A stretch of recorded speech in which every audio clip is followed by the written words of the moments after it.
Bismillahirrahmanirrahim. Assalamualaikum warahmatullahi wabarakatuh.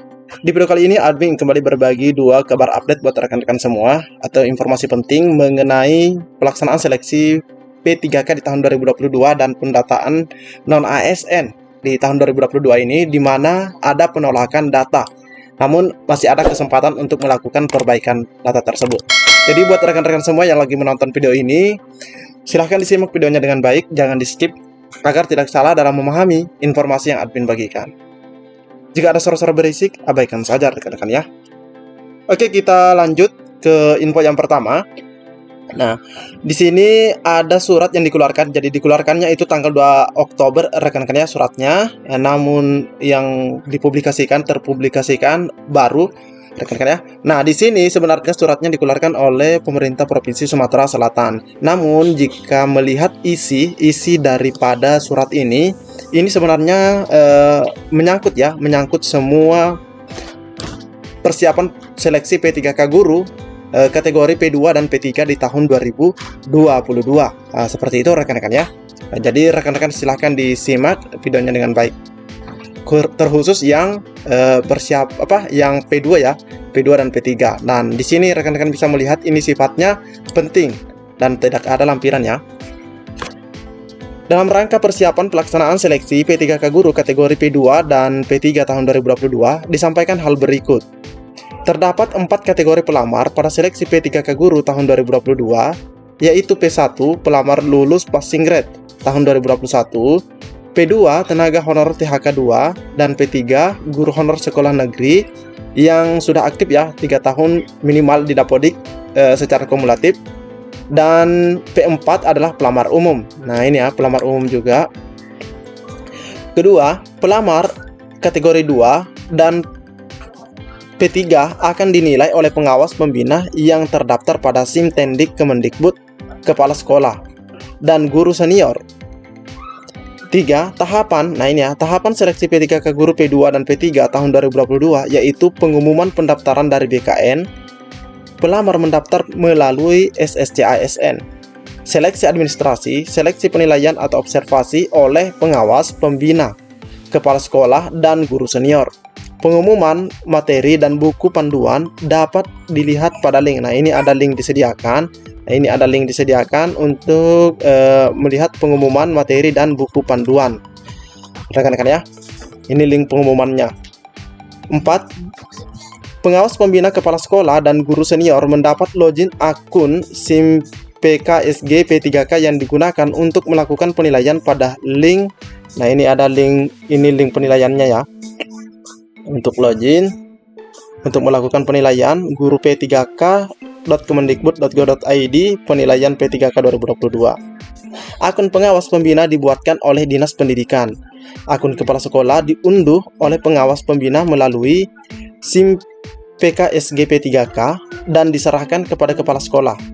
Guru senior dipilih oleh kepala sekolah. Jadi untuk guru senior ya, ini harus dari ASN ya. Dipilih oleh kepala sekolah. Jadi ini kewenangan kepala sekolah untuk penilaian guru senior, serta diberikan login akun SIM PKSG P3K. Guru senior yang dipilih sebanyak 1 orang PNS atau P3K. Nah, di sini dikatakan PNS atau P3K rekan-rekan ya. Yang jelas mereka adalah aparatur sipil negara. Pengawas pembina,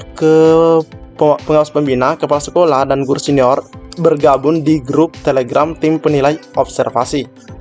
Untuk keperluan pembuatan SK tim penilai observasi, maka diminta kepala sekolah, SMA, SMK, atau SLB negeri untuk mengisi nama guru senior yang dipilih pada link berikut. Nah ini linknya, tim observasi P3K 2022. Informasi lebih lanjut dapat menghubungi. Jadi untuk Sumatera Selatan sendiri di sini ada narahubung rekan-rekan ya.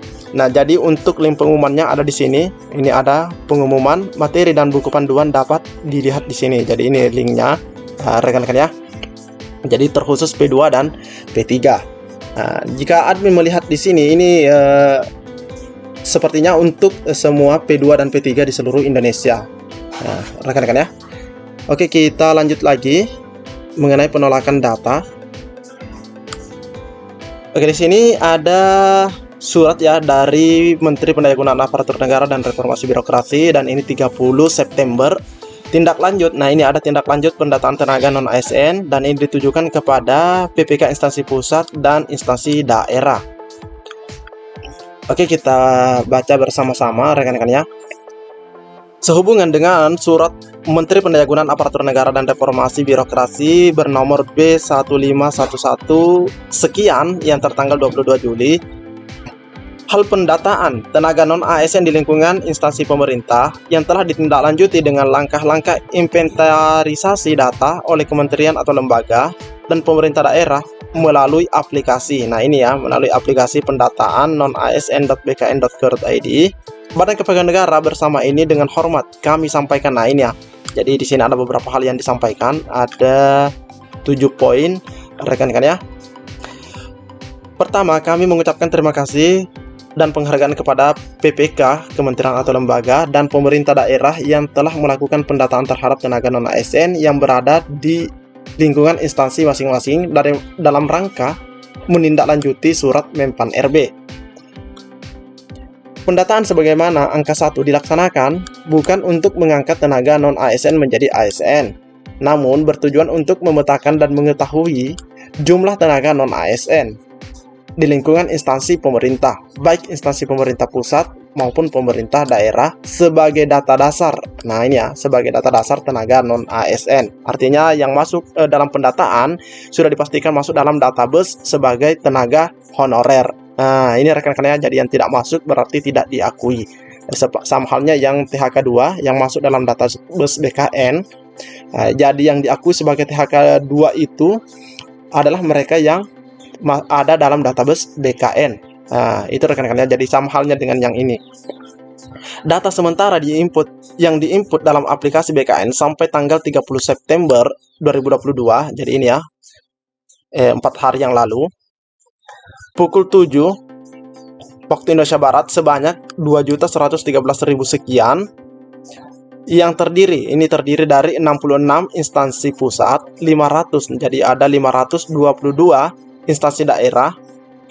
Berdasarkan telaah BKN ditemukan data yang tidak sesuai dengan ketentuan surat Menteri Pan RB. Jadi ada temuan, jadi jika ditemukan yang tidak sesuai dengan surat ini, surat Menpan RB B1511 ini, itu sudah dipastikan ditolak rekan-rekan ya, karena di sini dikatakan tidak sesuai.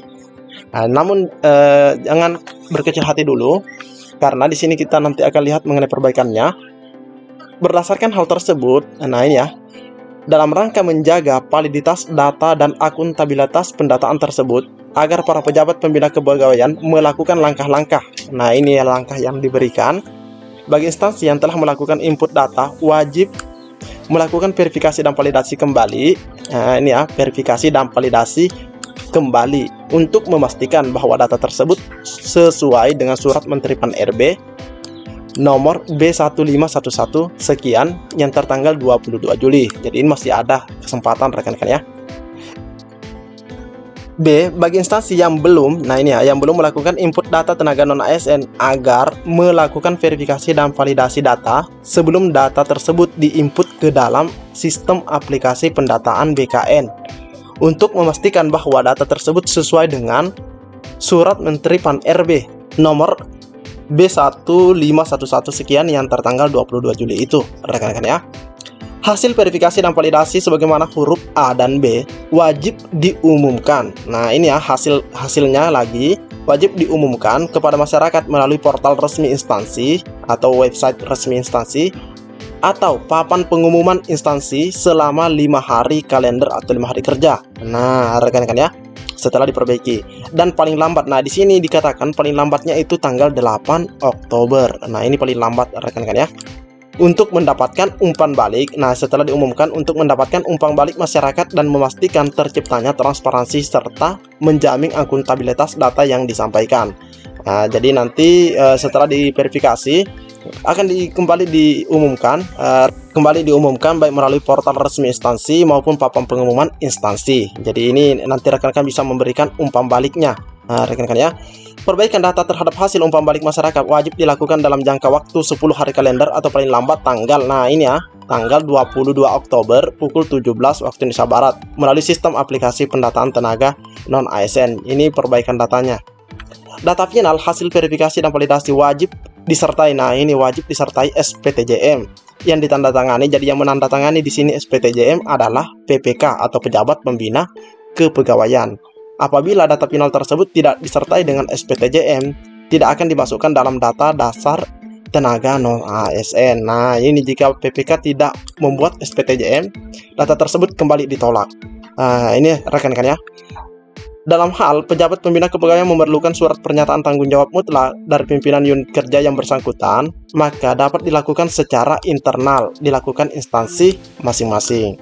Apabila di kemudian hari terdapat data yang tidak sesuai dengan ketentuan surat Menteri Pan-RB nomor B185 sekian dan surat Menteri Pan-RB nomor B1511 sekian, akan berdampak pada pertanggungjawaban hukum baik bagi pimpinan unit kerja maupun pejabat pembina kepegawaian unit kerja. Jadi kalau misalnya guru honorer ya kepala sekolah, rekan-rekan ya. Nah, untuk pimpinan unit kerja di sini harus betul-betul mempertanggungjawabkan data yang diberikan, makanya ada SPTJM tersebut. Demikian untuk menjadi perhatian dan dilaksanakan dengan penuh tanggung jawab. Nah, jadi ini memang penting. Kenapa rekan-rekan ya? Karena kalau kita tidak masuk dalam pendataan, berarti kita sama halnya tidak dianggap sebagai honorer di instansi tersebut atau di unit kerja tersebut, rekan-rekan ya. Nah, jadi rekan-rekan pastikan datanya itu atau namanya dan unit penempatannya atau unit kerjanya ada pada saat pengumuman atau perbaikan. Nah, rekan-rekan ya. Nah, ini sangat penting dan admin juga sudah beberapa kali meng-share tentang data uji publik tersebut. Rekan-rekan juga bisa mengecek video admin sebelumnya. Mungkin cukup sampai di sini informasi yang dapat admin bagikan. Lebih dan kurangnya admin mohon maaf. Assalamualaikum warahmatullahi wabarakatuh.